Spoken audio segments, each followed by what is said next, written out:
আমরা লাইভে ঢুকে গিয়েছি।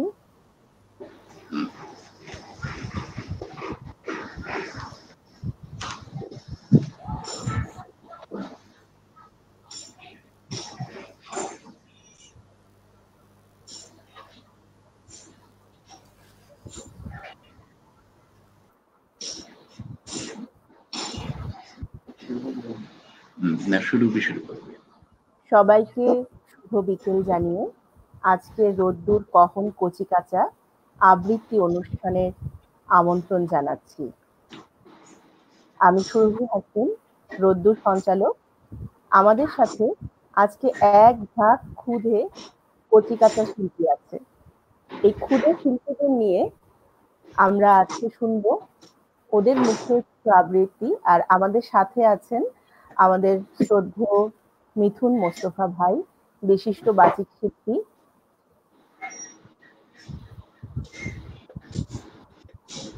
মিথুন মোস্তফা ভাই দীর্ঘদিন ধরে আবৃত্তির সাথে জড়িত।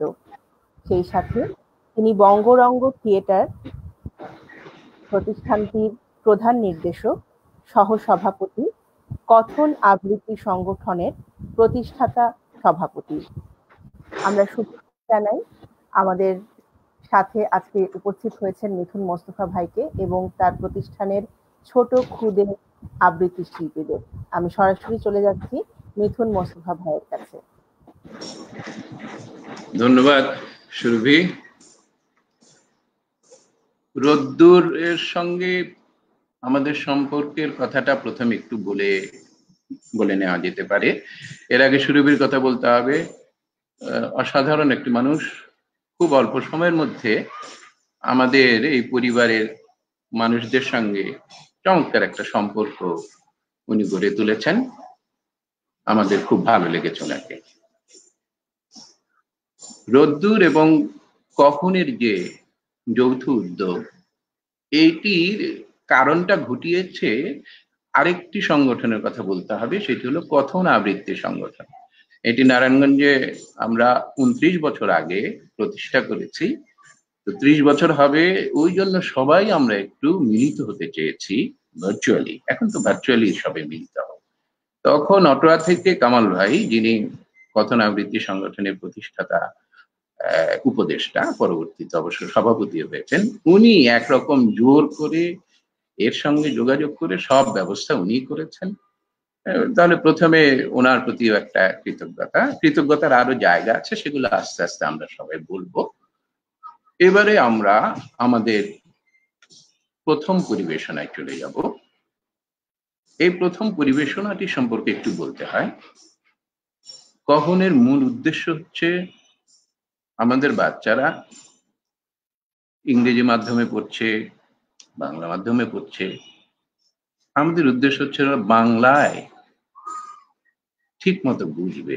অর্থাৎ আমাদের বাচ্চারা ইংরেজিতে আয় করবে, আমাদের বাচ্চারা ফরাসি শিখবে, লিটারেচার পড়বে, আয় করবে, চৈনিক ভাষা ম্যান্ডারিন শিখছে, আয় করবে, জার্মানি ভাষা, কিন্তু সে বাংলায় বাঁচবে, বাংলায় কাঁদবে, বাংলায় হাসবে, বাংলায় ভালোবাসবে।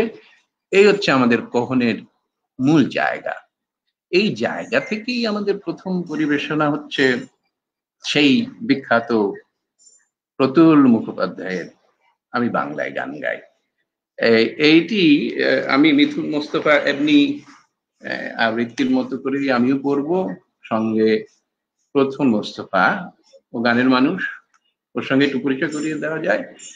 ও কখনের প্রথম আবর্তনের শিক্ষার্থী। ওদের পরিবেশনা যখন হবে তখন ওর আবৃত্তিও আমরা ইনশাল্লাহ শুনবো। আজকে না, আজকে গানের মানুষ হিসেবে আসবে আর একটু ভালো বোঝে টেকনিক্যাল বিষয়ে আমাকে সহযোগিতা করবে। আমরা শুরু করছি আমাদের প্রথম পরিবেশনা, আমি বাংলায় গান গাই।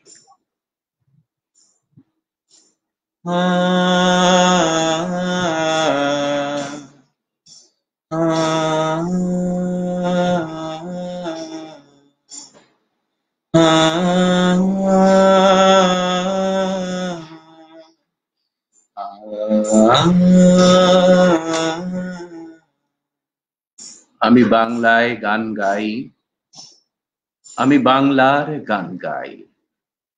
আমি আমার আমিকে চিরদিন এই বাংলায় খুঁজে পাই। আমি বাংলায় গান গাই, আমি বাংলার গান গাই। আমি আমার আমিকে চিরদিন এই বাংলায় খুঁজে পাই। আমি বাংলায় দেখি স্বপ্ন, আমি বাংলায় বাঁধি সুর। আমি এই বাংলার মায়া ভরা পথে হেঁটেছি এতটা দূর। আমি বাংলায় দেখি স্বপ্ন, আমি বাংলায় বাঁধি সুর। আমি এই বাংলার মায়া ভরা পথে হেঁটেছি এতটা দূর। বাংলা আমার জীবনানন্দ, বাংলা প্রাণীর সুখ। আমি একবার দেখি, বারবার দেখি, দেখি বাংলার মুখ। বাংলা আমার জীবনানন্দ, বাংলা প্রাণের সুখ। আমি একবার দেখি, বারবার দেখি, দেখি বাংলার মুখ। আমি বাংলায় কথা কই, আমি বাংলার কথা কই। আমি বাংলায় ভাসি, বাংলায় হাসি, বাংলায় জেগে রই। আমি বাংলায় কথা কই, আমি বাংলার কথা কই। আমি বাংলায় ভাসি, বাংলায় হাসি, বাংলায় জেগে রই। আমি বাংলায় মাতি উল্লাসে, করি বাংলায় হাহাকার। আমি সব দেখে শুনে খেপে গিয়ে করি বাংলায় চিৎকার। আমি বাংলায় মাতি উল্লাসে, করি বাংলায় হাহাকার। আমি সব দেখে শুনে খেপে গিয়ে করি বাংলায় চিৎকার। বাংলা আমার দৃপ্ত স্লোগান, ক্ষিপ্ত তীর ধনুক। আমি একবার দেখি, বারবার দেখি, দেখি বাংলার মুখ। বাংলা আমার দৃপ্ত স্লোগান, ক্ষিপ্ত তীর ধনুক। আমি একবার দেখি, বারবার দেখি, দেখি বাংলার মুখ। আমি বাংলায় ভালোবাসি, আমি বাংলাকে ভালোবাসি। আমি তারই হাত ধরে সারা পৃথিবী মানুষের কাছে আসি। আমি বাংলায় ভালোবাসি, আমি বাংলাকে ভালোবাসি। আমি তারই হাত ধরে সারা পৃথিবীর মানুষের কাছে আসি। আমি যা কিছু মহান বরণ করেছি বিনম্র শ্রদ্ধায়, মিশে 13 নদী 7 সাগরের জল, গঙ্গায় পদ্মায়। আমি যা কিছু মহান বরণ করেছি বিনম্র শ্রদ্ধায়, মিশে 13 নদী 7 সাগরের জল, গঙ্গায় পদ্মায়। বাংলা আমার তৃষ্ণার জল, তৃপ্ত শেষ চুমুক। আমি একবার দেখি, বারবার দেখি, দেখি বাংলার মুখ। বাংলা আমার তৃষ্ণার জল, তৃপ্ত শেষ চুমুক। আমি একবার দেখি, বারবার দেখি, দেখি বাংলার মুখ।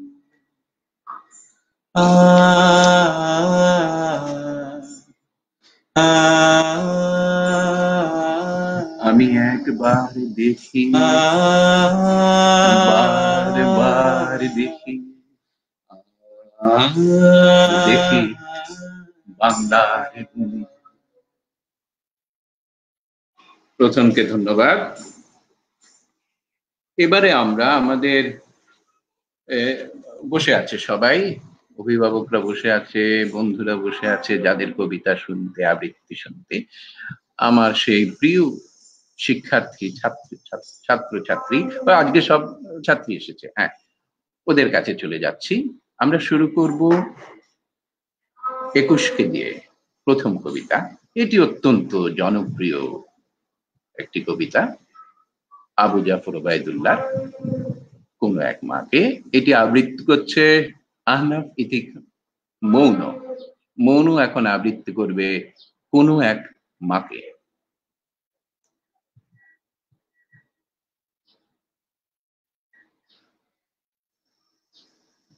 আনমিউট করে নাও।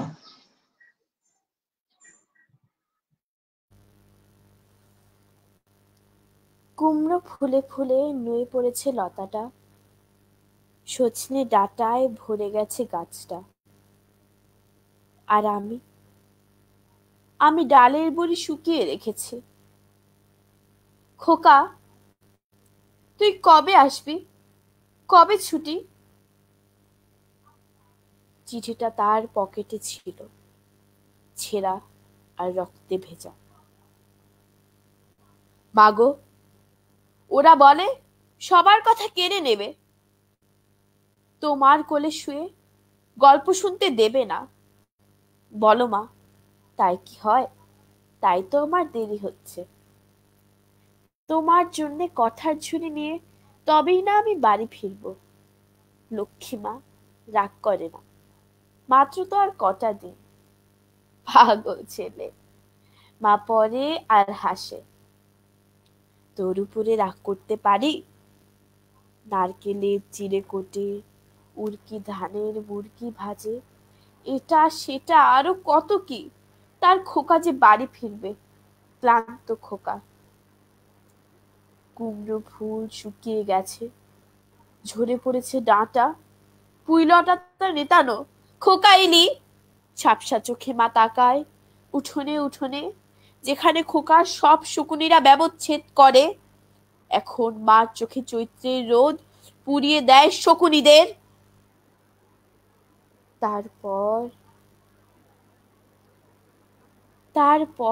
দাওয়ায় বসে মা আবার ধান বানে, মিগনি ধানের খই ভাজে। খোকা তার কখন আসে কখন আসে, এখন মা চোখে শিশির ভোর স্নেহের রোদে ভিটে ভরেছে।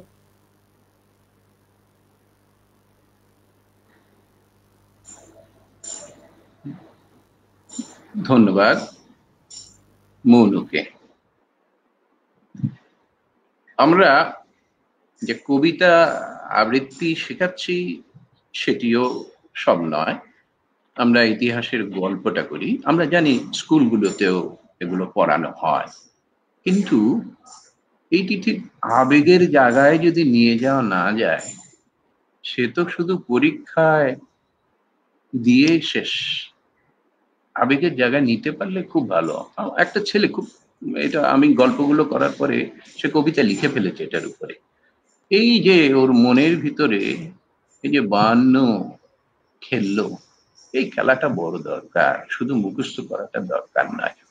আমি বলছি আমি একজন শিক্ষক, সুতরাং আমার কথাগুলো একটু উপদেশমূলক মনে হতে পারে, কিন্তু আমি আমার অভিভাবকদের সঙ্গে বন্ধুত্বপূর্ণ সম্পর্ক থাকে এবং তাদের সঙ্গে কথাও বলি, মনে রাখলে ভালো লাগবে। এখন পরিবেশটা আমাদের আরেকটু বাচ্চাদের কবিতা, একটু হাস্যরসের দিকে যাই। এইবার এই প্রণব মুখোপাধ্যায়ের কাককোকিল, আপনারা অনেকেই এটা পড়েছেন। বড় বুদ্ধিমান কাক, সে কি জানতো তার চেয়ে বুদ্ধিমান কোকিল কি করে তার বাচ্চাটাকে তাকে ওকে দিয়ে পালিয়ে নেয়। সেই গল্পটা আমরা আবৃত্তির মতো করে শুনবো। একটু চিন্তা এবং ভাবনার মধ্যে থাকবে কাক, একটু আনন্দ এবং ছন্দের মধ্যে থাকবে কোকিল। আবৃত্তিটা করছে সাবাহাত আফরিন লাবণ্য। লাবণ্য, আবৃত্তি করো কাককোকিল। এই তো ভরে ডিম পেড়েছি, 2 দুগুণে 4, কোত্থেকে ফের জুটলো এসে বাড়তি দুটি আর। হিসেব মতো লাভ টিবি না, ক্ষতি তো নেই মোটে, 4-এর ওপর এমনি যদি বাড়তি দুটি জোটে। জুটলো এসে কোন জাদুতে, নাই বা হলো জানা। চারের ওপর বাড়তি রুটি, মিলবে আমার ছানা। কাকের বাসায় কেমন বেড়ে, ডিম কখানা এলাম পেরে। বেশি তো নয় দুটি, চারটে ডিমের সঙ্গে কমে, আমার বিনা পরিশ্রমে উঠবে তারা ফুটি। কাকের ছানার সঙ্গে জুটে, খাবার খাবে দিব্যি খুঁটে। হলেই বড় সড়ো, বাচ্চা দুটি উড়িয়ে নিয়ে, কাকের মাকে বক দেখিয়ে দিব্যি কেটে পড়ো, আহা দিব্যি কেটে পড়ো। তা দিয়ে বেশ ফুটিয়েছি তো আমার ছানাগুলো, খাবার তরে চেঁচিয়ে মরে, আচ্ছা বটে নুলো। বাড়তি ডিমের ছানা দুটোর চেল্লানিটা বেশি, সবার আগে খাবারটুকু করছে ফেলি শেষি। যেই হয়েছে চোখের আড়াল করতে খাবার চুরি, কোকিল কেন বাসার ধারে করছে ঘুরোঘুরি।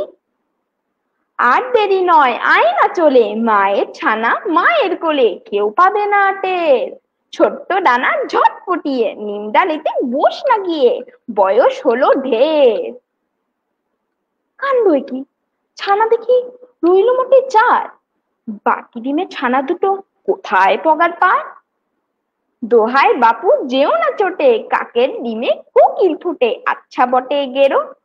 বাচ্চা নিয়ে পড়ছি সরে, এবার থেকে হিসেব করে ডিম কখানা পেরো, ওহে হিসেব করে পেরো। ডিম ফুটিয়ে বেজায় ঠকান, ঠকেই গেলাম ছিছি। কোকিল ছানার পিছেই খেটে মোলাম মিছামিছি। পক্ষীকুলে বংশ বায়স, আমরা চালাক বটে, জানতো কেবা কোকিল এমন বুদ্ধি ধরে ঘটে। ধন্যবাদ। খুব সুন্দর ও একটু অভিনয় হয়েছে, ভালোই লেগেছে। কাকের অবস্থাটা খুবই খারাপ।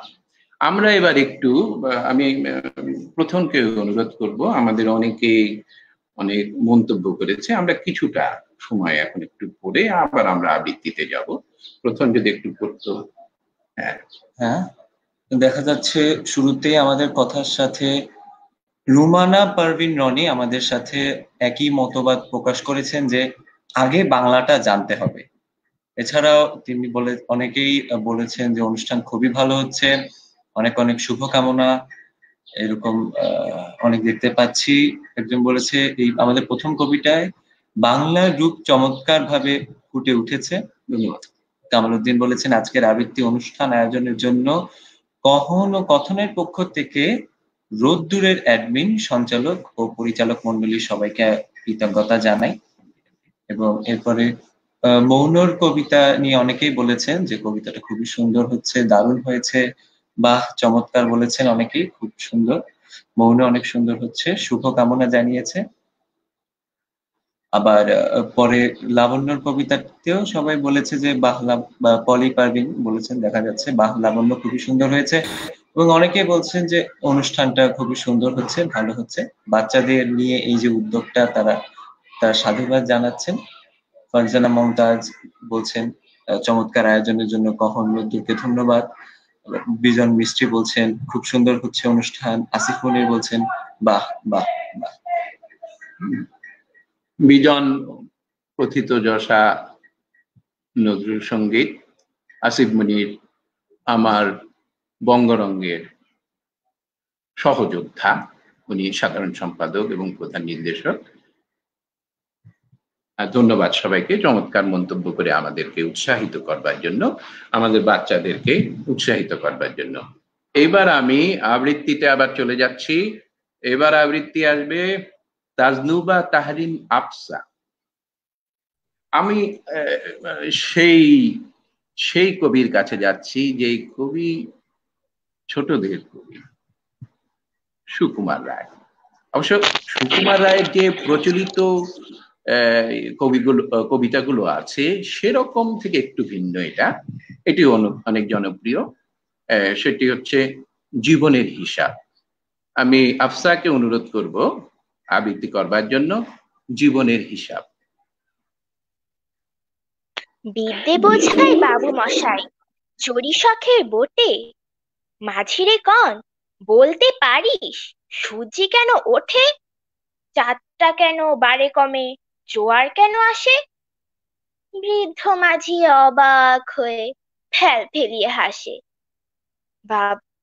বাবু বলেন, সারা জনম মরলি রে তুই খাঁটি, জ্ঞান বিনা তোর জীবনটা যে চারি আনাই মাটি। খানিক বাদে কহেন বাবু, বল তো দেখি ভেবে, নদীর ধারা কেমনে আসে পাহাড় হতে নেবে? বলতো কেন লবণ পোড়া সাগর ভরা পানি? মাঝি সে কয়, আরে মশাই, কত কি আর জানি। বাবু বলেন, এই বয়সে জানিস নে ওটা কি? জীবনটা তোর নেহাত খেলো, অষ্ট আনাই ফাঁকি। আবার ভেবে কহেন বাবু, বল তোরে বুড়ো, কেন এমন নীল দেখা যায় আকাশের ওই চূড়ো? বলতো দেখি সূর্য চাঁদে গ্রহণ লাগে কেন? বাবু বলে, বৃদ্ধ বলে, আমায় কেন লজ্জা দিয়েছেন হেন? বাবু বলেন, বলবো কি আর, বলবো তোরে কি তা, দেখছি এখন জীবনটা তোর 12 আনাই বৃথা। খানিক বাদে ঝড় উঠেছে, ঢেউ উঠেছে ফুলে, বাবু দেখেন নৌকো খানি ডুবলো বুঝি দুলে। মাঝি রে কন, এ কি আপদ, ওরেও ভাই মাঝি, ডুবলো নাকি নৌকো এবার, মরবো নাকি আজি? মাঝি শুধায়, সাঁতার জানো? মাথা নাড়েন বাবু। মূর্খ মাঝি বলেন, মশাই এখন কেন কাবু? বাঁচলে শেষে আমার কথা হিসেব করো পিছে, তোমার দেখি জীবনখানা 16 আনাই মিছে। ধন্যবাদ, ধন্যবাদ আফসা। অসাধারণ কবিতা। আমি আমার বাচ্চাদের এই কথাটা সব সময় বলি, একেবারে সব সময় বলি যে সেদিন কার জানি গল্পটা শোনাচ্ছিলাম, অস্কার ওয়াইল্ড। হ্যাঁ, এইটার মধ্যে এই বিষয়টা আছে। যারা বাসায় কাজে সাহায্য করে, ড্রাইভার, সিকিউরিটি যারা আছে বা যে কেউ, আমি আবারও বলেছি, আমাদের বাচ্চাদের সৌভাগ্য যে তারা এই পরিবারগুলোতে জন্মেছে। কিন্তু যাদের অবস্থা খারাপ তাদের সঙ্গে খারাপ ব্যবহার করা তো যাবেই না। বরং আমরা তো ছোটবেলায়, এখনো আমি দেখি অনেক পরিবারে ভেরি গুড, যে খালা বলে ডাকে, মামা বলে, চাচু বলে ডাকে। এই সম্পর্কটা রাখতে হবে এবং ছোটবেলা থেকেই অন্যকে সম্মান করাটা একেবারে ছোটবেলা থেকেই শিখিয়ে ফেলতে হবে একদম। এবং ওদের সামনেও নিজেরা এই আচরণটা করতে হবে। এটি, এই যে মাঝি, মাঝি কি না জানে, হ্যাঁ, কি বলে, সিরাজ, শাইখ সিরাজ যে ইংরেজি মাধ্যমের বাচ্চাদেরকে ধান কাটা লোকদের কাছে নিয়ে যায়, কেন নিয়ে যায়? ওরা বই না পড়ি, বটনি না পড়ি তো কত কিছু জানে। আর যে পরিশ্রম ওরা করে তাতে তো শ্রদ্ধাবোধ বেড়ে যায় বাচ্চাদের। এ বড় জরুরি কাজ। আমরা কবিতায় আসি। আমি যে কথা বলছিলাম এবার সুকুমারের মানে একদম মূল জায়গাটা, সেই ননসেন্স, সেই অর্থহীন শব্দের অসাধারণ বিন্যাস, অর্থহীন শব্দ। এটা আমরা দেখি ক্লাসিক যে ইয়াগুলো হয়, শব্দগুলো, সেগুলো কিন্তু শাব্দিক অর্থ নেই, কিন্তু কত বড়, কত আনন্দের। হ্যাঁ, ওরা যখন, এই যে আমরা যখন রাত্রি জেগে সেই ক্লাসিক্যাল মিউজিক শুনছি, আমরা ভেসেছি সেই ননসেন্স অর্থহীন শব্দ দিয়ে। বাচ্চারা কত অর্থবহ আচরণ করে, আমরা সেটা শুনবো মানহার কাছে। মানহা জুনায়রা মামুন আবৃত্তি করবে সুকুমার রায়ের শব্দ কল্প দ্রুম। ঠাস ঠাস ধ্রুম দ্রাম, শুনে লাগে পটকা, ফুল ফোটে তাই বলে, আমি ভাবি পটকা। সাই সাই পন পন, ভয়ে কান বন্ধ, ওই বুঝি ছুটে যায় সে ফুলের গন্ধ। হুড়মুড় ধুপ ধাপ, ও কি শুনি ভাই রে, দেখছো না হিম পড়ে, যেও না কো বাইরে।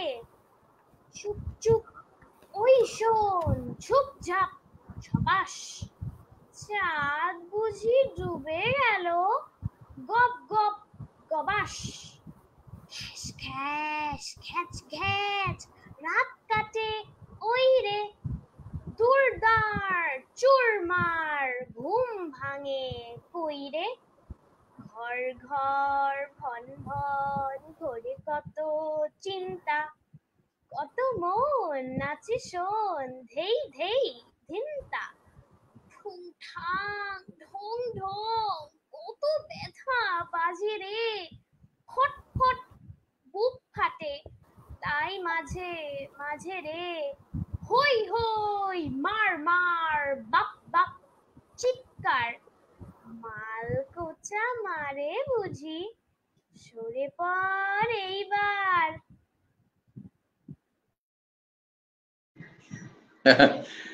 হ্যাঁ, ধ্রুমধাম করে যে ফুল ফুটবে সে সুকুমার রায় ছাড়া আর কেই বা বলবে।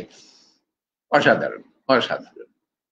হ্যাঁ, এইবারে আমরা কিছুটা আমাদের অনেক শুভাকাঙ্ক্ষী বন্ধুরা অনেক কিছু লিখেছেন, আমরা আবার একটু শেয়ার করছি। প্রথম একটু যদি একটু করে অনেকেই আমাদের সমগ্রভাবে পুরো অনুষ্ঠানটারই এই সাধুবাদ জানাচ্ছেন। আয়েশা আক্তার কণা আমাদের উদ্যোগটাকে দারুণ বলেছেন, যে বাচ্চারা এই যে সৃজনশীল কিছু একটা করছে সেটা আসলে খুবই তার দেখতে ভালো লাগছে। প্রথম তোর বিশ্লেষণ খুবই ভালো হয়েছে, প্রথমকে বলছে, প্রথমের বন্ধুর মা ছেলের মতোই আদর করে। এছাড়া অনেকেই বলছেন কবিতার সময় বলছেন ভীষণ সুন্দর কবিতা, অসাধারণ আবৃত্তি হচ্ছে। রোদ্দুরের যে অ্যাডমিন মেহেদী হাসান তামিম, উনি বলেছেন বাচ্চাদের নিয়ে আপনাদের এই প্রয়াসকে রোদ্দুরের পক্ষ হতে আমরা সাধুবাদ জানাই। কখন ও কথনের সাথে থাকতে পেরে রোদ্দুর ভীষণ আনন্দিত। কথন ও কহন রোদ্দুরের ভালোবাসায় যুক্ত রবে আজীবন। অনেক অনেক শুভকামনা। ধন্যবাদ ধন্যবাদ। এবং অসাধারণ আবৃত্তি সুন্দর হচ্ছে এসব। শাশ্বতী পাল উনি বলেছেন খুবই ভালো আয়োজন, শিশুদের নিয়ে এরকম আবৃত্তি অনুষ্ঠান করবার জন্য কহনবাজিকে ধন্যবাদ, অশেষ শুভকামনা। শাশ্বতীকেও ধন্যবাদ। তিনি তাছাড়া আমাদের সাবলীল আবৃত্তি হচ্ছেন এবং সারা পৃথিবীর এই অস্থিতিশীল পরিস্থিতিতে জাতীয় আয়োজন আমাদের বাচ্চাদের অনুপ্রেরণা যোগাবে। মিথুন স্যার এ ধরনের প্রোগ্রাম চালিয়ে যাবেন আগামীতে প্রত্যাশা। এটা লিখেছে গিয়াসউদ্দিন মাহমুদ, আপনাকে ধন্যবাদ। ওই যে আমার পড়তে পড়তে আমার একটু দেরি হয়, এই জন্য আমি ওকে দিই। এছাড়া ফারজানা মমতাজ বলেছেন জীবনের জন্য সব শিক্ষাই প্রয়োজন। কবিতাটির মাধ্যমে এই আফসার এই সুকুমার রায়ের এই কবিতাটির মাধ্যমে আসলে সেই ব্যাপারটি ফুটে উঠেছে। এছাড়া অনেকেই সমগ্রভাবে পুরো অনুষ্ঠানটার কে সাধুবাদ জানাচ্ছেন। অনেকে হ্যাঁ, অনেকে নির্দিষ্টভাবে কোন কবিতাটা বলছেন, প্রশংসা করছেন, শুরু হয়েছেন। আচ্ছা, প্রথম পর্ব আমরা আবার অনুষ্ঠানে চলে আসি না? তো এই আজকের অনুষ্ঠানের প্রথম পর্ব শেষ হলো, এবার আমরা দ্বিতীয় পর্বটা শুরু করব। আমি বলছি কহনবাজিকের অধ্যক্ষ মুস্তাফা শরীফ মিথুনকে বলছি একটা বাচ্চাদের কবিতা আবৃত্তি করবার জন্য। ধন্যবাদ।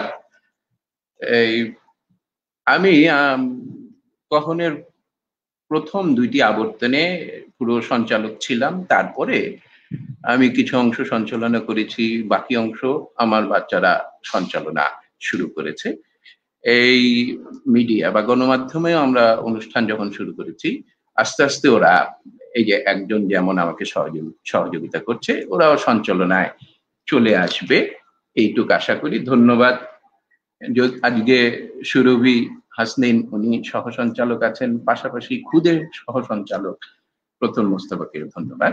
আমি এই কবিতাটি আমার মজা লাগার কবিতাগুলো ওরা আবৃত্তি করে ফেলতেছে, সেটা তো হয়।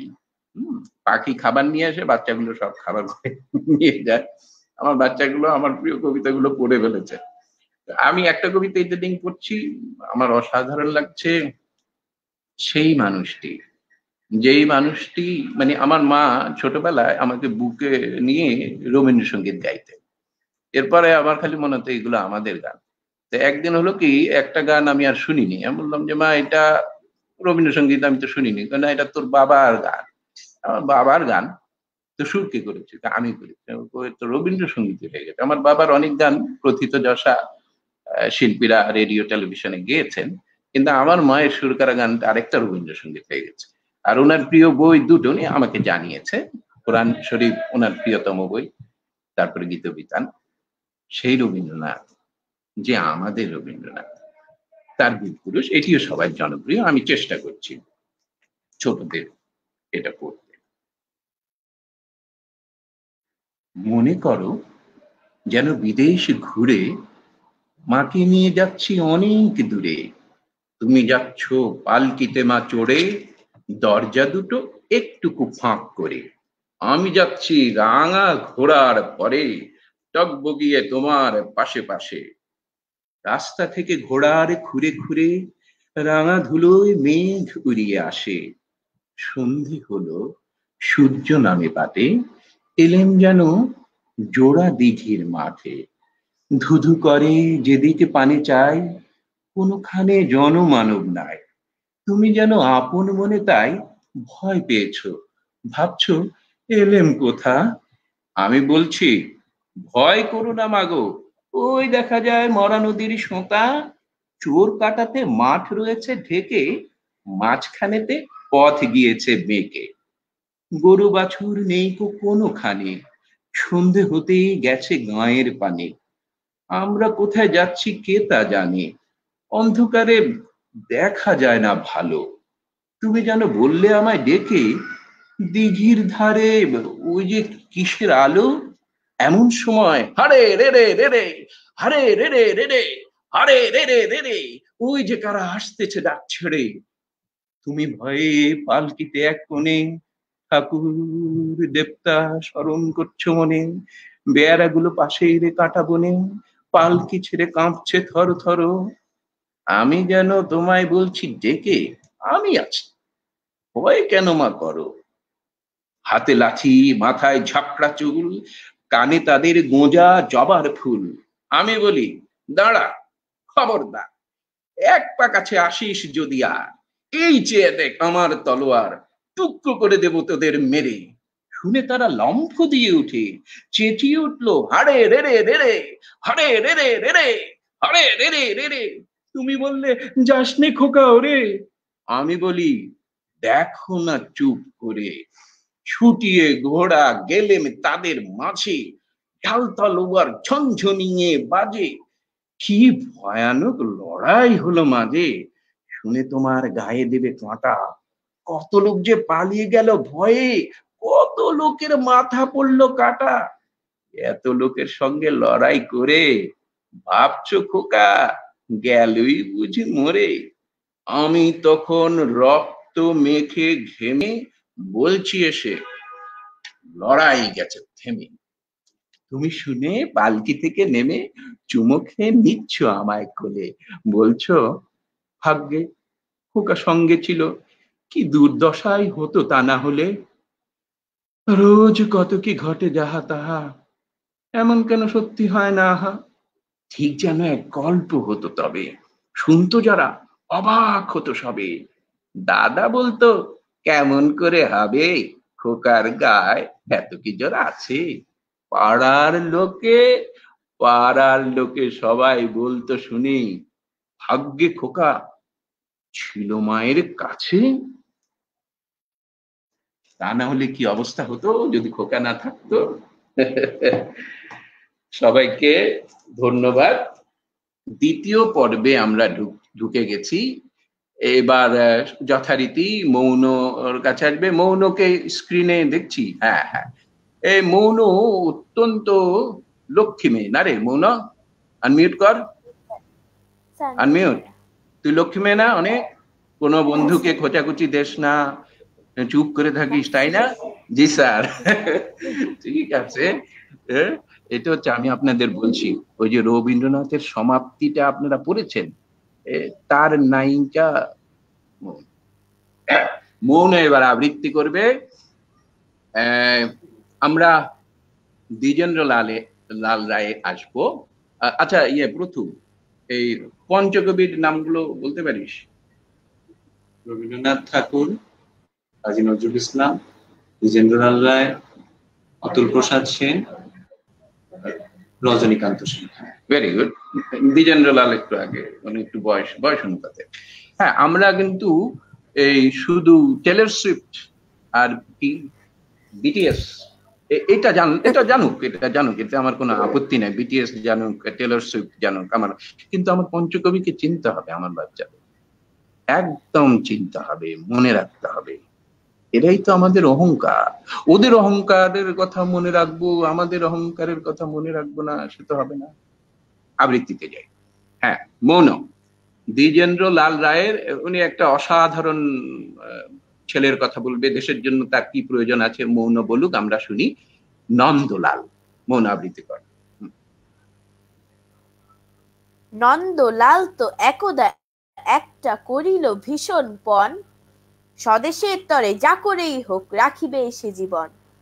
সকলে বলিল আহা করো কি নন্দলাল। নন্দ বলিল বসিয়া বসিয়া রহিব কি চিরকাল, আমি না করিলে কে করিবে আর উদ্ধার এই দেশ। তখন সকলে বলিল বাহবা বাহবা বাহবা বেশ। নন্দর ভাই কলেরায় মরে দেখিবে তাহারে কেবা, সকলে বলিল যাও না নন্দ, করো না ভাইয়ের সেবা। নন্দ বলিল ভাইয়ের জন্য জীবনটা যদি দিই, না হয় দিলাম, কিন্তু অভাগা দেশের হইবে কি। বাঁচাটা আমার অতি দরকার, ভেবে দেখি চারিদিক। তখন সকলে বলিল হা হা হা, তা বটে ঠিক। নন্দ একদা হঠাৎ একটা কাগজ করিল বাহির, গালি দিয়া সবে গদ্যে পদ্যে বিদ্যা করিল জাহির। পড়িল ধন্য দেশের জন্য নন্দ খাটিয়া খুন, লেখে যত তার দ্বিগুণ ঘুমায় খায় তার 10 গুণ। খাইতে ধরিল লুচি ও ছোকা সন্দেশ থাল থাল, তখন সকলে বলিল বাহবা বাহবা নন্দলাল। নন্দ একদা কাগজেতে এক সাহেবকে দেয় গালি, সাহেব আসিয়া গলাটি তাহার টিপিয়া ধরিল খালি। নন্দ বলিল আহা করো কি জানো না চাই, কি হবে দেশের গলা টিপুনিতে আমি যদি মারা যাই।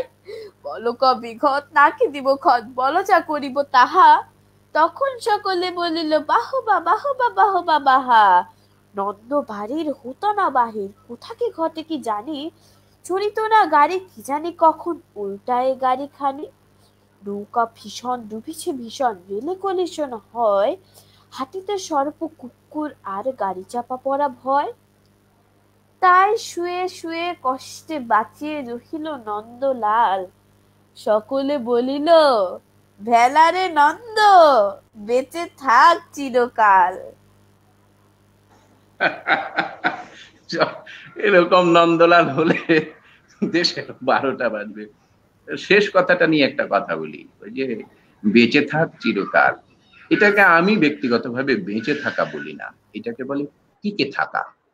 টিকে থাকা আর বেঁচে থাকায় অনেক পার্থক্য। সবাই বেঁচে থাকবে, টিকে তো থাকাই যায়, হ্যাঁ 60-65 পরে টিকে থাকতে হয়, কিন্তু এমন অনেক মানুষ আছে যারা 60, 65, 70, 75-এও বেঁচে থাকে, তারাই তো মৃত্যুর পর বেঁচে থাকে। এই যে আমাদের কামাল লোহানী ভাই উদিচির আর আমাদের ছায়ানটে, আমাদের প্রিয়তম আনিসুজ্জামান স্যার, আমাদের জামিলুর রেজা চৌধুরী, আমাদের পণ্ডিত আজাদ রহমান, ওস্তাদ আজাদ রহমান, এই যে এরা চলে গেল, ওরা টিকে থাকেনি, বেঁচে ছিল। এবং যারা বেঁচে থাকে, শেষ বয়সে বেঁচে থাকে, তারা মরার পরেও বেঁচে থাকে। রোদ্দুরের অনুমতি না নিয়ে, রোদ্দুর এবং গহনের পক্ষ থেকে আমাদের এই সব অভিভাবকদের সালাম।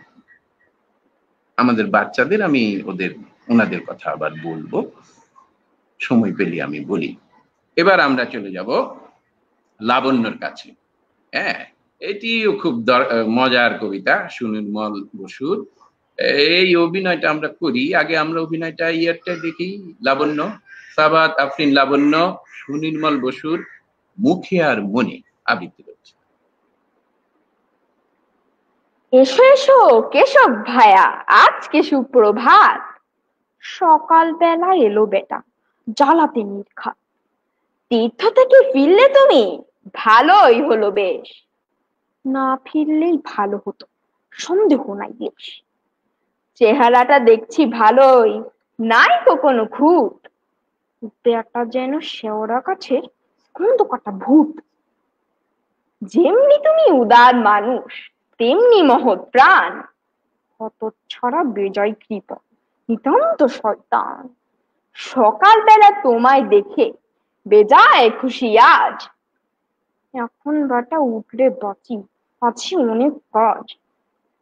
দয়া করে এলেই যখন বসো তামাক খাই, এই সেরেছে উঠার যে আর নাম করে না ছাই। বাড়ির খবর ভালোই বোধ হয়, শান্তির সংসার। বাড়ি তো নয় চিড়িয়াখানা, ভর্তি জানোয়ার।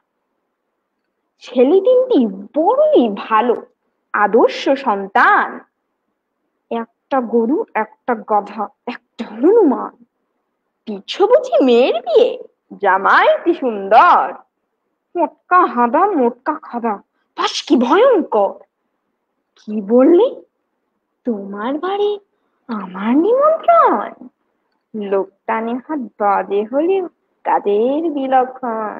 যাবে যাবে সবাই যাবে, পুত্র পরিবার। আর যাই হোক কেশব ভায়া, লোকটা চমৎকার। ধন্যবাদ। সেই অভিনয় আমরা করে যাচ্ছি, মনে একটা রেখে অভিনয় করেই যাচ্ছি আমরা সবাই, যতটা কম করা যায়। কিন্তু একটা ঝামেলা হয়, সেটা হচ্ছে বাচ্চারা সবার সামনে সত্যটা বলে ফেলে, সেইটা যে বাবা মার জন্য কি ঝামেলা হয়ে যায়, কারণ ওরা তো ওই অ্যাক্টিংটা তখনও শিখেনি। তবে যারা বাচ্চারা ঝামেলা ফেললেও এই অ্যাক্টিংটা শেখানোর দরকার নেই, এই অ্যাক্টিংটা খুব ভালো নয়। হ্যাঁ, তবে সরাসরি উচিত কথা সবসময় বলা জরুরি না, কিন্তু অভিনয় করাটা কম করাই ভালো, তাহলে নিজের চরিত্র নরম হতে হতে ভেঙে যাবে। সুতরাং আমরা এবার আমরা অনেকগুলো মন্তব্য এসে গেছে, আমরা একটু না বললে ওনাদের প্রতি অসম্মান করা হয়, আমরা আমাদের শুভাকাঙ্ক্ষীদের একটু মন্তব্য করি প্রথম। হ্যাঁ, প্রথমে মৌনর কবিতাটা নিয়ে কামালউদ্দিন বলেছেন, বাহবা মৌন, বাহবা বাহবা বাহবা। অনেকে বলছেন মৌনের উচ্চারণ ভালো হচ্ছে, প্রাণবন্ত আবৃত্তি অনেক সুন্দর হচ্ছে, সুন্দর হয়েছে মৌন, বাহবা বাহবা বাহবা মৌন, বাহবা বাহবা বাহবা। মৌন তারকা হয়ে যাচ্ছিস। বলছেন খুব সুন্দর মৌন, কি অপূর্ব আয়োজন, অসংখ্য ধন্যবাদ খনকে। এমডি শোয়েব বলেছেন মৌন মৌন থাকতে দিল না, বাহ। Very good. তারপরে লাবণ্যর কবিতাটা নিয়েও অনেক মন্তব্য দেখা যাচ্ছে, অনেকে বলেছেন সুন্দর হচ্ছে লাবণ্য, লাবণ্য খুব ভালো, চমৎকার হয়েছে, দারুণ হয়েছে লাবণ্য।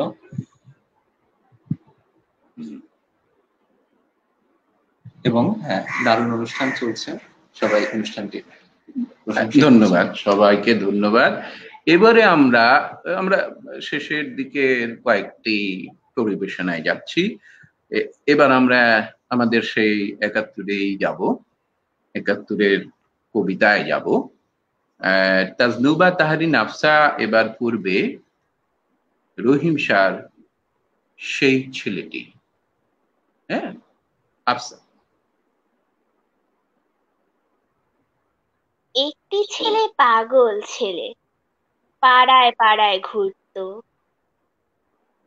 চোখ দুটো তার চোখ যেন নয়, ছবিতে বিমূর্ত। সবাই তাকে বাসত ভালো, সবার ছিল মিত্র। মুখ জুড়ে তার আঁকা ছিল স্বপ্নের মানচিত্র। এই ছেলেটি ভেবেছিল দিন যেভাবে যাক না, একদিন ঠিক পেয়ে যাব পাখির মতো পাখনা। পাখনাতে ভর করেই আমি হয়ে যাব অন্য, নীলকণ্ঠ পাখির মতো এক্কেবারে বন্য। ৭১-এর ২৫শে মার্চ আধার ঘেরা রাত্রে হিংস্র কিছু জন্তু এলো ১০০০ মাইল সাঁতরে। দৃষ্টি ছিল হিংস্র তাদের, বিষ তামাটে অঙ্গ, শ্মশানতলির হাট বানাবে সবুজ শ্যামল বঙ্গ। পাগল মতন সেই ছেলেটি এলো যে আগ বাড়িয়ে, রক্তে আগুন লাগিয়ে দিয়ে সামনে গেল দাঁড়িয়ে। তারপর আর সেই ছেলেকে কেউ কোথাও পায়নি। ইতিহাসের পাতা খুঁজেও তাকে পাওয়া যায়নি। তবে কি সে পাখি হলো?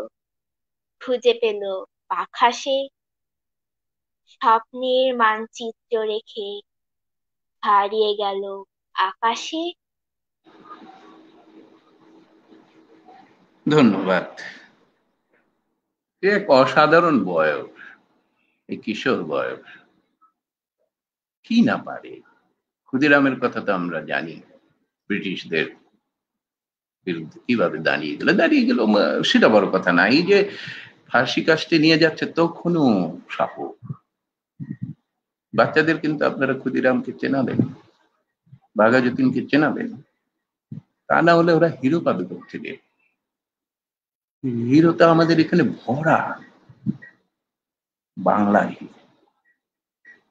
এবারে আমরা একটা খুব চমৎকার পরিবেশনায় যাব। আগের দিনে যেটা হতো যে গ্রামে গঞ্জে সন্ধ্যের পর সবাই মোটামুটি কাজের ঝামেলা নেই, যা হতো সন্ধ্যের, মানে আমাদের মতো তো এরকম কর্পোরেট না যে রাত 10টা 12টা পর্যন্ত কাজ করবে, জানটা বেরিয়ে যাবে, পয়সা পাওয়া যাবে, সেরকম তার জীবনযাপন ছিল না। সন্ধ্যের পর হতো গল্প, কবিতা, গান, বাউলের গান, হ্যাঁ, পুঁথি পাঠ। পুঁথি পাঠের কথাই বলছি। পুঁথি পাঠের মধ্যে দিয়ে কত গল্প বলা হতো। মানহা জুবায়ের মামুন এবার ফয়জুল জুনায়রা, আমি বাবা ভুল বলেছি, মানহা জুনায়রা মামুন এবার ফয়জুল আলম পাকুর মুক্তিযুদ্ধের পুঁথিটা আমাদেরকে শোনাবে। আমরা পুঁথিটা বাচ্চাদের মধ্যে বাঁচিয়ে রাখতে চাই। মানহা।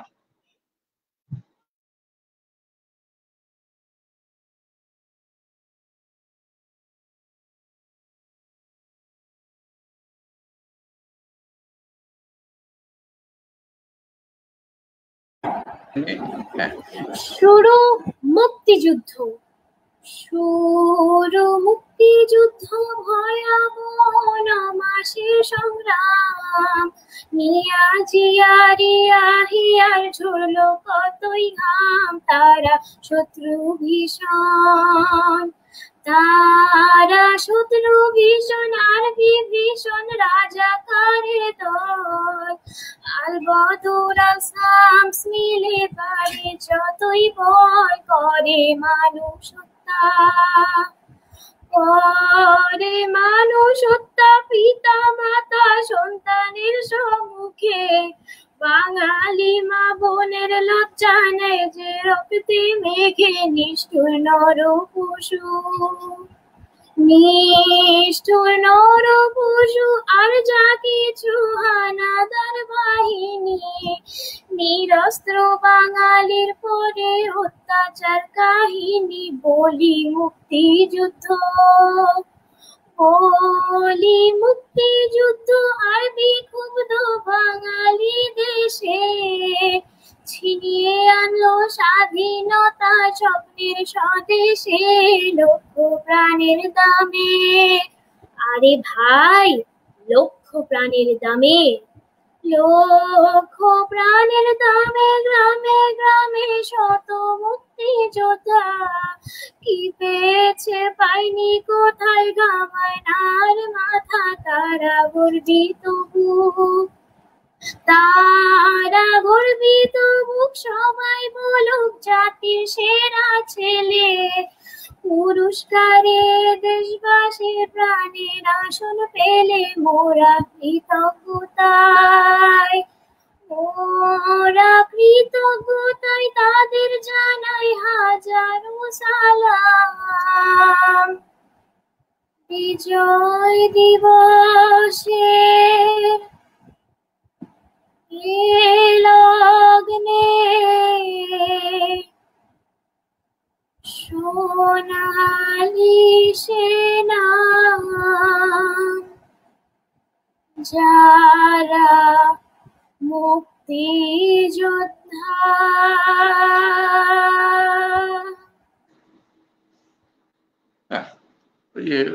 ওই জায়গাটা, দুঃখের জায়গাটা বর্ণনা করতে তোর যে একটু কান্নার যে গলাটা আসছে, এই ঠিক এইরকম করেই কিন্তু পুঁথিগুলো পাঠ করা হতো। দুঃখের জায়গাগুলো দুঃখে স্মরণ করছি আব্দুল লতিফ সাহেবকে, আমাদের গুরুজন স্থানীয়, যিনি টেলিভিশনের মাধ্যমে এই পুঁথি পাঠকে জনপ্রিয় করেছেন। এই সময় তার কথা বলতেই হয়। আমরা শেষের দিকে একদম চলে এসেছি। তার আগে একবার মন্তব্যগুলো আরেকবার পড়ে শেষ পরিবেশনায় যাব। এখানে আফসার কবিতা নিয়ে অনেক মন্তব্য দেখা যাচ্ছে। এক্সেলেন্ট ইমোশন আফসা, মুগ্ধ, এক্সেলেন্ট, অসাধারণ অনুষ্ঠান, ভীষণ মিষ্টি আফসা। সাবিনা সুলতানা শিমু বলেছেন মিথুন স্যারকে অসংখ্য ধন্যবাদ এমন সুন্দর একটি আয়োজন এই বাচ্চাদের সুযোগ করে দেবার জন্য। আশা করছি ভবিষ্যতে এরকম আয়োজন আরো হবে বাচ্চাদের নিয়ে। মিথুন স্যারের এই অসাধারণ প্রয়াস, অভিনন্দন। সুন্দর আবৃত্তি। আপনার নাম বলো। ফারজানা মমতাজ বলছেন বন্দি জীবনে মুক্তির স্বাদ এনে দিল আজকে এই আয়োজন। মুকুলও তো বললো, আসাদুজ্জামান মুকুল আমাদের পারিবারিক বন্ধু, সুন্দর আবৃত্তি আফসার। হ্যাঁ, এছাড়া মানহানিও বলছে, কামাল উদ্দিন বলেছেন আহ মানহা, বাহ খুব ভালো আয়োজন, বাহ খুবই সুন্দর হচ্ছে। এমডি আনোয়ারুল কামাল পিকলু বলেছেন অনেক অনেক বছর পরে স্মৃতি কাতর হলাম, গ্রামের শুনতেন তিনি পুঁথি, সেই স্মৃতি রোমন্থন করেছেন, ধন্যবাদ। এবং ফারজানা মমতাজ বলছেন সালাম মুক্তিযোদ্ধাদের, মুগ্ধ হলাম, বাহ ভালো লাগছে, কখনের ছাত্রছাত্রীরা শতায়ু হোক। আমরা সবাইকে ধন্যবাদ। আমরা শেষ আয়োজনটা হচ্ছে যেভাবে শুরু করেছিলাম সেভাবেই শেষ করব। অর্থাৎ এখানে একটা জিনিস আমি বলিনি, আমি কোনো পরীক্ষা করিনি এটা নিয়ে, কবিতা ইয়ে নিয়ে। আমি একটু প্লেন পোলাও পছন্দ করি, ওরা আবার একটু বিরিয়ানি পছন্দ করে। সুতরাং শুধু কবিতা একজন করছে, আবার গান হচ্ছে, এটা আমার ভালোই লাগে। আবার ওরা যখন কখনের দায়িত্বে নিবে, অনেক রকমের পরীক্ষা টরীক্ষা করবে। হ্যাঁ, এই শেষ কবিতাটার বাছাইয়ের কারণ হচ্ছে করোনাকালীন সময়ে আমরা খুব বিপদের মধ্যে তো সময় কাটাচ্ছি। সেই সময় আমরা দেখছি যে সৃষ্টিকর্তা থেকে তো খাবার আকাশ থেকে আসছে না, বাস্তবের মুখোমুখি দেখছে। তাহলে সৃষ্টিকর্তার কাছে কি চাইতে হবে? সেই রবীন্দ্রনাথ আর নজরুল, সেই রবীন্দ্রনাথের কথা, বিপদে মোরে রক্ষা করো এই নহে মোর প্রার্থনা, বিপদে আমি না যেন করি ভয়। নজরুল, মানে পুরো আয়োজনে নজরুল এর আসবে না এটা তো হয় না। আমাদের শেষ আয়োজনটা নজরুলের। এই সময়কালে আমরা সৃষ্টিকর্তার কাছে কি চাইবো, যা চাইবার দরকার সে তো আমাদের কাজী সাহেব বলেই দিচ্ছেন তার কবিতা। আচ্ছা, কোন একটা আমাদের এই অনলাইন ইন্টারনেটে মাঝে মাঝে কিছু ঝামেলা হবে, সেটা নিয়েই তো আমরা করছি। আমরা শেষ প্রযোজনায় যাচ্ছি। দাও সূর্য, দাও ধৈর্য, হে উদারনাথ, দাও দাও প্রাণ। দাও সূর্য, দাও ধৈর্য, হে উদারনাথ, দাও প্রাণ। দাও অমৃত মৃত জনে, দাও ভীত চিত জনে, শক্তি অপরিমাণ, হে সর্বশক্তিমান। দাও অমৃত মৃত জনে, দাও ভীত চিত জনে, দাও অমৃত মৃত জনে, দাও ভীত চিত জনে, শক্তি অপরিমাণ, হে সর্বশক্তিমান। দাও স্বাস্থ্য, দাও আয়ু, স্বচ্ছ আলো, মুক্ত বায়ু, দাও চিত্ত অনিরুদ্ধ, দাও শুদ্ধ জ্ঞান, হে সর্বশক্তিমান। দাও স্বাস্থ্য, দাও আয়ু, স্বচ্ছ আলো, মুক্ত বায়ু দাও। দাও চিত্ত অনিরুদ্ধ, দাও শুদ্ধ জ্ঞান, হে সর্বশক্তিমান। দাও দেহে দিব্য কান্তি, দাও গেহে নিত্য শান্তি, দাও পুণ্য প্রেম ভক্তি, মঙ্গল কল্যাণ, হে সর্বশক্তিমান। দাও দেহে দিব্য কান্তি, দাও গেহে নিত্য শান্তি, দাও পুণ্য প্রেম ভক্তি, মঙ্গল কল্যাণ, হে সর্বশক্তিমান। ভীতি নিষেধের ঊর্ধ্বে স্থির, রহি যেন চির উন্নত শির, যাহা চাই যেন জয় করে পাই, গ্রহণ না করি দান, হে সর্বশক্তিমান। ভীতি নিষেধের ঊর্ধ্বে স্থির, রহি যেন চির উন্নত শির, যাহা চাই যেন জয় করে পাই, আলো হে সর্বশক্তিমান। দাও সূর্য, দাও ধৈর্য, হে উদারনাথ, দাও প্রাণ। দাও সূর্য, দাও ধৈর্য, হে উদারনাথ, হে দাও দাও প্রাণ। অনুষ্ঠান শেষ হলো, কিন্তু কিছু ব্যাপার আছে। আমি সবাই এসছে না, সুরভি আসছেন। হ্যাঁ, আমি আবার কিছু কৃতজ্ঞতার জায়গা না বললেই নয়, একটু ছোট করে বলি। সেটি হচ্ছে জেসমিন আক্তার লিপি, এই ওদের মিস, যদিও আমরা প্রথমে শুরু করেছিলাম ওনাকে আপু দিয়ে, দুই আবর্তন হয়েছে, কিন্তু ইংরেজি মাধ্যমের বাচ্চারা এবং তাদের অভিভাবকরা মিস বলতে বলতে এখন উনি মিস, আমরা মেনে নিয়েছি উনি মিস। হ্যাঁ, আমাদের যদিও এটা আত্মীকরণ করা হয়েছে শব্দটা।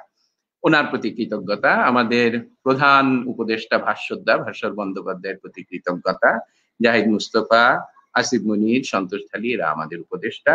আমাদের কিছু কর্মী আছে, রানা, রাজু, সালাম, হেলাল, এদের প্রতি। আর সবচেয়ে বেশি আমার অভিভাবক বৃন্দ, এরা এই কখনকে এইভাবে টেনে চাপটা করেছে আর এইভাবে টেনে লম্বা করেছে, আমাকে চাপ দিয়ে দিয়ে দিয়ে দিয়ে আমার কত কিছু জোর ওনারা করাচ্ছে। আমি কৃতজ্ঞ এদের প্রতি। রোদ্দুরের প্রতি আবার আবার আমাদের কৃতজ্ঞতা। আমি সুরভিকে আমন্ত্রণ জানাবো, যদি কিছু বলে আমরা খুব খুশি হবো, আমাদের বাচ্চারাও খুব খুশি হবে। সবাইকে ধন্যবাদ। ভাইয়া, প্রথমেই ধন্যবাদ জানাবো। আসলেই আপনার কথার সাথে একাত্মতা ঘোষণাই করি বলছি, কারণ অভিভাবকরাই আসলে আমাদের মূল প্রাণ। আমাদের ছোট বাচ্চাদের, এই ছোট্ট সোনামণিদেরকে এই যে সাহিত্যের পথে, সাহিত্যের রথে তারা সংযুক্ত করে রেখেছেন এত ছোট বয়স থেকে। আমি নিজেও একজন অভিভাবক, আমি আজ অনুপ্রাণিত হলাম, এত সুন্দর করে ওরা প্রত্যেকে আপনার তত্ত্বাবধানে, আপনার নির্দেশনায়। প্রথমের কথা যত বলি তত হয়তো কমই হয়ে যাবে। ও এত সুন্দর, ওর প্রতিটা শব্দের উচ্চারণ, গান করলো এত সুন্দর করে, কবিতা করলো, সাথে লাবণ্য, আফসা, মৌন, মানহা, তোমরা সবাই আসলে খুব আদরের। আর খুব দোয়া রইল তোমাদের সবার জন্য। আর খুব খুশি তো হয়েছি আমরা রোদ্দুরের পরিবারের সবাই। সেই সাথে আমাদেরকে এতক্ষণ যারা দেখেছেন, প্রায় ৮০-র কাছাকাছি মানুষ আমাদের একত্রে দেখেছেন, আমাদেরকে দোয়া করেছেন, তোমাদের সবার প্রশংসা করেছেন। আর মিথুন ভাইয়ের কথা কি বলবো, উনি নিজেই একজন উজ্জ্বল নক্ষত্র। অনেক ধন্যবাদ রইল রোদ্দুরের পক্ষ থেকে। ব্যক্তি আমি একজন অভিভাবক হিসেবে মিথুন মোস্তফা ভাইকে সত্যি অন্তরের অন্তঃস্থল থেকে শ্রদ্ধা জানাই। উনি এত চমৎকার একজন মানুষ, বাচ্চাদের নিয়ে এত সুন্দর একটি অনুষ্ঠান আয়োজন করেছেন, অনুষ্ঠানটি সঞ্চালনা করেছেন সম্পূর্ণটি, এবং এই যে কথন আবৃত্তি একাডেমি তার সফলতা কামনা করছি একজন অভিভাবক হিসেবে, আর রোদ্দুরের পক্ষ থেকে তো অবশ্যই। ভাইয়া, আমরা আবারও চাই আপনি আমাদের মাঝে, আমরা আপনাকে আবারও পাবো আশা রাখি। অবশ্যই আমি কহন নিয়েও আসবো, আমি কথন নিয়েও আসবো। আমাদের যে বন্ধুত্ব হয়েছে আমরা সেটা চালিয়ে যাব। ধন্যবাদ তামিম সাহেবকে, ধন্যবাদ সুরভি, রোদ্দুর পরিবারকে, সবাইকে, এবং যারা দেখেছেন সবাইকে সবাইকে আবারও ধন্যবাদ। অনুষ্ঠান শেষ করছি। শুভ বিকেল।